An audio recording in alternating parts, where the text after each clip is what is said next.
عزیز طلباء السلام علیکم ورحمۃ اللہ وبرکاتہ۔ میرا نام محمد طارق، میں آپ کا مطالعہ پاکستان کا استاد ہوں۔ عزیز طلباء، آج ہم نے چیپٹر نمبر 1 پاکستان کے نظریاتی اساس اور اس کے حوالے سے آج ہم نے کیا پڑھنا ہے، لانگ کوشچن نمبر اس کا 6 ہے، دو قومی نظریہ کس سے کیا مراد ہے۔ اور بیٹا یہ بورڈ کے حوالے سے بہت زیادہ اہم ہے۔ دو قومی نظریہ کی ہم پہلے ابتدا اور ارتقاء کے بارے میں پڑھتے ہیں کہ دو قومی نظریے سے مراد کیا ہے، دو قومی نظریہ کہتے کسے ہیں۔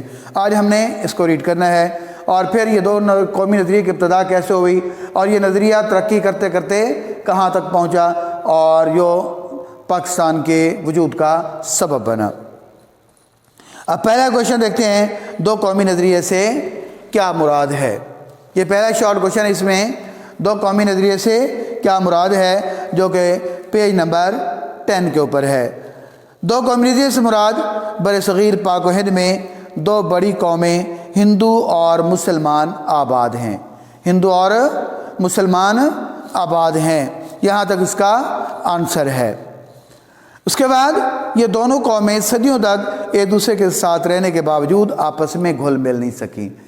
عزیز طلباء، جیسا کہ میں نے آپ کو گزشتہ لیکچر کے اندر بتایا تھا کہ ہندو معاشرہ 4 بڑی ذاتوں پر مشتمل ہے، اور 4 بڑی ذاتیں برہمن، کھشتری، ویش اور شودر ہے۔ یہ 4 بڑی اس کی ذاتیں ہیں، ہندوازم کی 4 بڑی ذاتیں ہیں، اور پورا ہندو معاشرہ ان 4 ذاتوں کے بندھنوں کے اندر جکڑا ہوا ہے۔ جبکہ اسلام جو ہے کسی اونچ نیچ ذات پات کا درس نہیں دیتا۔ اسلام جو ہے اخوت، بھائی چارے اور مساوات کا درس دیتا ہے۔ بات سمجھ آ رہی؟ تو ہندو اور مسلمان یہ دونوں ایک معاشرے کے اندر صدیوں ساتھ رہے، لیکن حقیقت کیا ہوئی کہ صدیوں اکٹھے رہنے کے باوجود یہ معاشرہ آپس میں گھل مل نہ سکا۔ کیوں؟ ہندوازم کے جو نظریات ہیں وہ اسلام کے نظریات سے مختلف ہیں، اسلام کے برعکس ہیں۔ اس لیے ہندو معاشرہ کوشش کرتا رہا، ہمیشہ یہ ان کی کوشش رہی ہے کہ اسلام کو اپنے اندر جذب کرے، اسلامی معاشرے کو اور اسلامی نظام کو اپنے اندر جذب کرے، لیکن اسلام اس چیز کو اجازت نہیں دیتا۔ اور اسلام ایک واضح مذہب اور ضابطۂ حیات ہے، اور وہ اپنے اندر دیگر مذاہب کو جذب تو کر سکتا ہے، لیکن خود اسلام کسی مذہب کے اندر جذب نہیں ہوتا۔ تو وجہ یہ تھی کہ یہ دونوں قومیں صدیوں اکٹھے رہنے کے باوجود آپس میں گھل مل نہ سکیں۔ کیوں؟ اس کی ریزن کیا تھی؟ دو قومی نظریے کی بنیاد پر مسلمانوں کا الگ تشخص ہے کہ مسلمان اسلام کے پیروکار ہیں، اور جبکہ ہندوازم بت پرستی کا معاشرہ ہے۔ اسلام میں بت پرستی یہ حرام ہے، شخصیت پرستی، بت پرستی یہ حرام ہے، جبکہ ہندو معاشرہ شخصیت پرستی اور بت پرستی کی کیا دیتا ہے؟ دعوت دیتا ہے۔ پاکستان دو قومی نظریے کی بنیاد پر قائم ہوا، اور دو قومی نظریہ کا نصب العین یہ تھا۔ نصب العین کا معنی مقصد یہ تھا کہ اسلام کے دو قومی تصور کی بنیاد پر ہندوستان، ٹھیک ہے؟ یہ کوشچن نمبر 2 میں نے بنایا ہے، دو قومی نظریے کا نصب العین کیا تھا؟ تو ہم نے کیا کرنا ہے، اس کا آنسر کیا ہوگا؟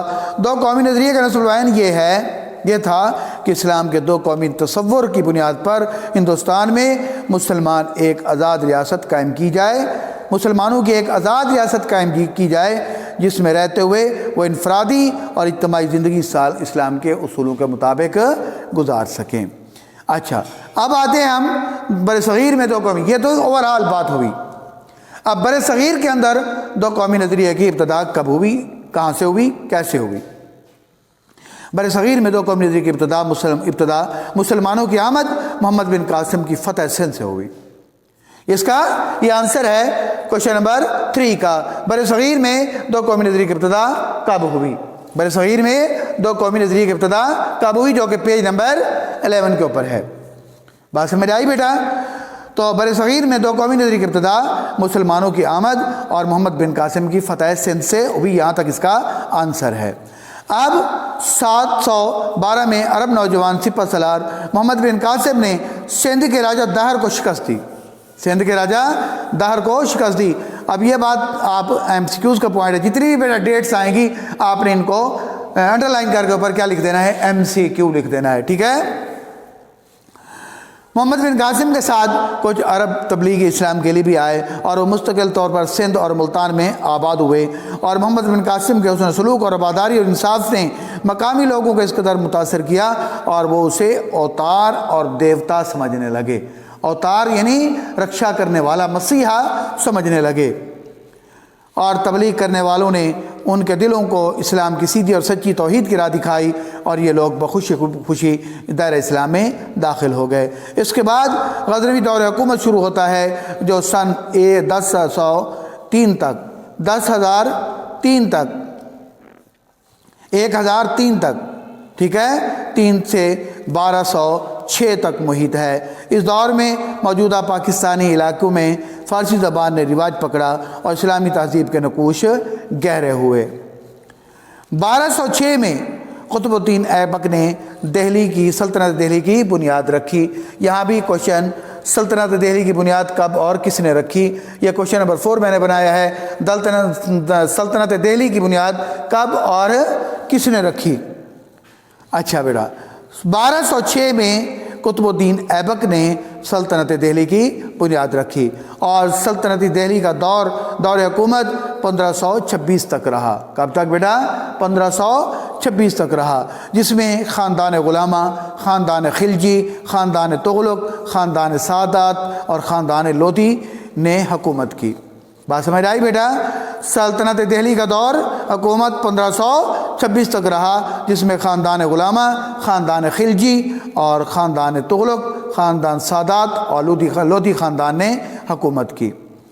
1526 میں ظہیر الدین بابر نے، اب یہ کوشچن نمبر 5 ہے، مغلیہ دور حکومت کے مشہور حکمران کون کون سے ہیں، یا مغلیہ دور حکومت کی سلطنت کی بنیاد کس نے رکھی، یہ بھی کوشچن بنا سکتے ہیں۔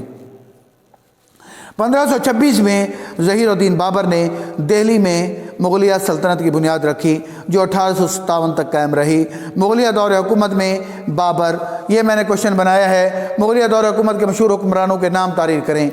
مغلیہ دور حکومت کے مشہور حکمرانوں کے نام تحریر کریں۔ مغلیہ دور حکومت میں بابر، ہمایوں، اکبر، جہانگیر، شاہ جہاں، اورنگزیب، عالمگیر مشہور حکمران گزرے ہیں۔ اس کو دوبارہ میں رپیٹ کر رہا ہوں، مغلیہ دور حکومت میں جو مشہور بادشاہ گزرے ہیں ان میں بابر، ہمایوں، جہانگیر، اکبر، شاہ جہاں اور اورنگزیب عالمگیر شامل ہیں۔ اور آخری مغل حکمران بہادر شاہ ظفر کو انگریزوں نے 1857 کی جنگ آزادی میں شکست دینے کے بعد رنگون یعنی جو موجودہ ملک ہے میانمار اس میں قید کر دیا، اور جہاں وہ بعد میں انتقال کر گئے اور وہاں ان کو دفن کیا گیا۔ تو عزیز طلبہ، یہ تھا آج کا ہمارا لیکچر۔ اس میں ہم نے تفصیلی سوال نمبر 6 دو قومی نظریہ ابتدا ارتقاء، اس کا پہلا ہاف پڑھا۔ اس میں میں نے بیٹا 5 شارٹ کوشچن آپ کو بنا دیے ہیں۔ پہلا دو قومی نظریے سے کیا مراد ہے، جو کہ پیج نمبر 10 کے اوپر۔ دوسرا میں نے بنایا دو قومی نظریہ کا نسل العین کیا تھا، جو بھی پیج نمبر 10 کے اوپر ہے۔ اور تیسرا بر صغیر میں دو قومی نظریہ ابتدا کب ہوئی، پیج نمبر 11 کے اوپر۔ اور چوتھا سلطنت دہلی کی بنیاد کب اور کس نے رکھی، یہ بھی بیٹا پیج نمبر 11 کے اوپر۔ اور مغلیہ دور حکومت کے مشہور حکمران کون کون سے تھے، یہ بھی بیٹا پیج نمبر 11 کے اوپر۔ اور ہوم ورک کی طرف آتے ہیں بیٹا۔ ہوم ورک آپ نے یہ لانگ کوشچن نمبر جو 6 ہے، اس کا پہلا ہاف یہ جو دو قومی نظریہ ابتدا ارتقاء کی وضاحت، اور دو قومی نظریہ کی برصغیر میں دو قومی نظریہ کی ابتدا، یہ آپ لوگوں نے یاد کرنا ہے۔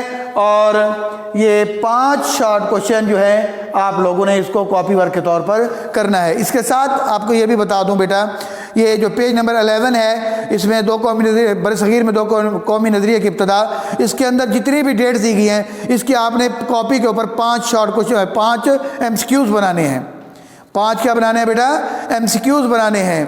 مثال کے طور پر کہ غزنوی دور حکومت شروع ہوتا ہے، آپ نے آگے اس کا آنسر لکھ دینا ہے 1003 سے 1206 تک۔ اسی طریقے سے قطب الدین ایبک نے سلطنت دہلی کی بنیاد کب رکھی، اس کو آپ نے 1206 لکھ دینا ہے۔